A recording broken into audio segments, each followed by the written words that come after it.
There's a region in California that almost no one talks about, but it is quietly reshaping the entire American economy. Here's the scene. Imagine this. You're driving east from Los Angeles. The skyscrapers gradually disappear. The bustling streets of Hollywood give way to low-rise residential neighborhoods. Then, after driving a few dozen more kilometers, you'll see something strange appear in the middle of the arid desert. Massive buildings, white, flat, stretching for kilometers, packed side by side like giant boxes dropped from the sky. There are no signs explaining what they are. No pedestrians on the sidewalks. Only endless lines of trucks, moving non-stop, day and night. This isn't a scene from a science fiction movie. This is the reality of the Inland Empire, the region people call California's Inland Empire. And what few people know is that this region, once forgotten by the world, is now the only place in California that's actually growing. While Los Angeles is losing population, while San Francisco is witnessing a mass exodus, while most of this state's major cities are shrinking, the Inland Empire is booming. More than 4.7 million people live here, and that number is projected to grow at double the rate of the rest of Southern California over the next 25 years. But this growth comes at a price, and not everyone realizes what that price is until it's too late. So, what really is the Inland Empire? Why has an arid region, once just a distant suburb of Los Angeles, become one of the fastest growing areas in America? Why are hundreds of thousands of people leaving Los Angeles to come here? And why are these massive warehouses appearing in a place that once had only orange groves and empty fields? And most importantly, what is really happening inside those giant white buildings? The answer isn't as simple as you think. It's about geography. It's about globalization. It's about the collapse of the American dream in Los Angeles. And it's about a very strange paradox, that the poorest region in Southern California is becoming the engine that powers everything Americans buy online every day. To understand this, we need to look at a map. If you open a map of California and find Los Angeles, you'll see the city is right on the Pacific coast. To the west is the ocean. To the south, it extends to San Diego. To the north is the San Francisco Bay Area. And to the east is the place people talk about the least. That's where the terrain begins to change in a very unique way. Just east of Los Angeles, there's a mountain range that runs from north to south. These mountain ranges, which Americans call the San Gabriel Mountains and the San Bernardino Mountains, create a natural barrier between Los Angeles and the land behind them. They are over 3,000 meters high. They block the ocean winds from the west. They turn the land behind them into a giant basin in the middle of the desert. That basin is the Inland Empire. Spanning two counties, Riverside and San Bernardino, the Inland Empire is massive in area. San Bernardino County alone is over 20,000 square kilometers, larger than 9 US states combined. It is the largest county by area in the entire contiguous 48 states of the United States. But size isn't the most important thing. What's more important is its location. Look at the map again. The Inland Empire sits right between 4 poles of a massive economic system. To the west is Los Angeles, a commercial and cultural hub with 18 million people and a GDP of over $1 trillion. To the south is San Diego. To the east are Las Vegas and Phoenix. And to the southwest, just 60 to 90 kilometers away, are the combined ports of Los Angeles and Long Beach, one of the busiest seaports in the world. That's the crucial point. All the goods entering America from Asia, clothes from Vietnam, phones from China, electronics from Taiwan, toys from everywhere, they all pass through these 2 ports. And after entering the ports, they need a place to be sorted, repackaged, and distributed across the country. The coast is crowded. Land is expensive. Building regulations are strict. No one can build a giant warehouse right next to Los Angeles. But 60 kilometers to the east, the land is still cheap, vast, and flat. And so, the Inland Empire became America's warehouse. But this didn't happen overnight. To understand why the Inland Empire is what it is today, you have to go back more than a century. In the late 19th century, this region had no warehouses, no freeways, no dense urban areas. It was a typical agricultural region of Southern California. Arid, wild, but with one thing that set it apart: orange groves. In 1895, the city of Riverside, located right in the middle of the Inland Empire, was recognized as the wealthiest city per capita in the entire United States. That might sound unbelievable when you look at Riverside today, but at the time, the region's orange growing industry was booming. Freight trains ran east from San Bernardino, carrying fresh oranges to supply the entire nation. This was a time when the Inland Empire was truly an empire in the literal sense of the word, at least in the agricultural industry. Then World War II ended, and everything began to change. Like much of America after 1945, Southern California saw a massive wave of migration. Veterans were returning, new families were forming, and they all wanted one thing: a house with a yard and a car. Los Angeles became the symbol of that dream. But Los Angeles quickly ran out of land, so did neighboring Orange County. So real estate developers began to look east. There, behind the San Gabriel Mountains, were vast tracts of undeveloped land. The land was cheap, building regulations were more lenient, and more federal freeways were cutting through the region, connecting it to Los Angeles. Interstate 10, which runs from the Santa Monica coast straight east through Banning, Palm Springs, and eventually to Florida, goes right through the heart of the Inland Empire. Interstate 15 runs north from San Diego through Fontana and Ontario, connecting to Las Vegas. And State Route 60 creates a parallel secondary corridor. These freeways transformed the Inland Empire from a remote rural area into a completely accessible suburb of Los Angeles. The population skyrocketed. From about 800,000 people in 1960, the region reached 1.7 million by 1980. The orange groves were torn down. Tract housing developments sprang up. And the Inland Empire became the epitome of what Americans call a bedroom community. A place where people sleep at night but drive to Los Angeles for work every morning. This was the Inland Empire's first identity. And for decades, that's all it was. But that was about to change in a way no one could have predicted. Let's talk about shipping containers. In the 1990s, global trade began to accelerate at a dizzying pace. China joined the World Trade Organization in 2001. Goods manufactured in Asia began to pour into the American market in historically unprecedented numbers. The price of goods dropped. Americans bought more.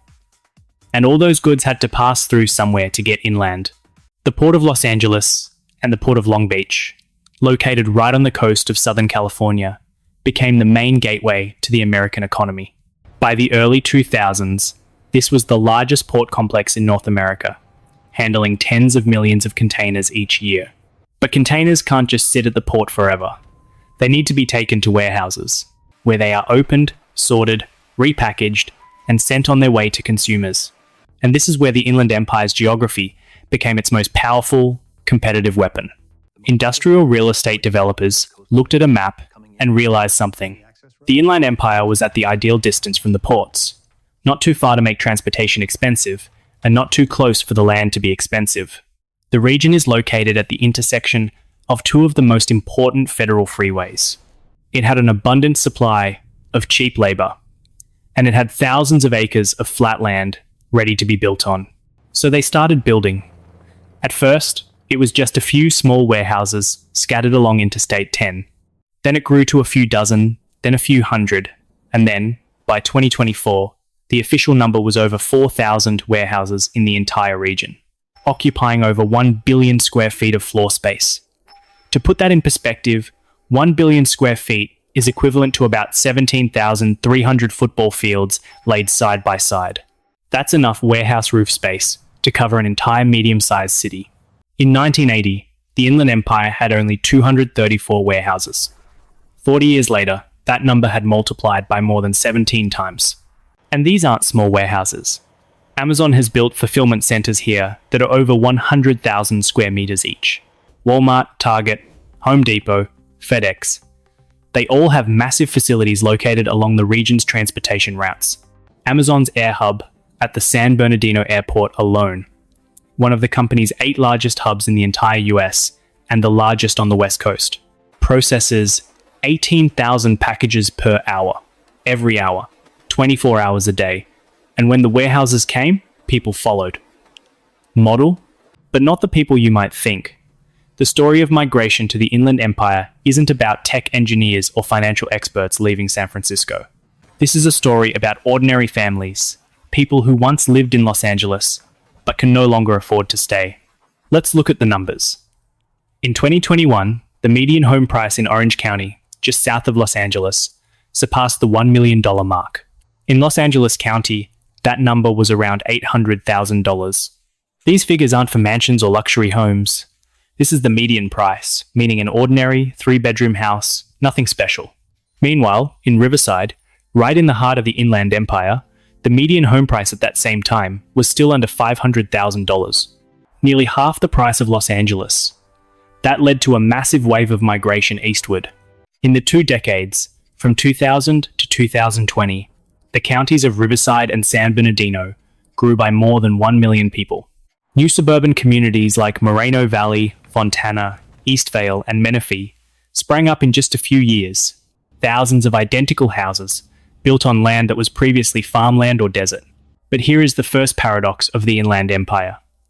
People who left Los Angeles because of high costs arrived in a place where the dominant economic sector is warehouse logistics, and that sector pays below average wages.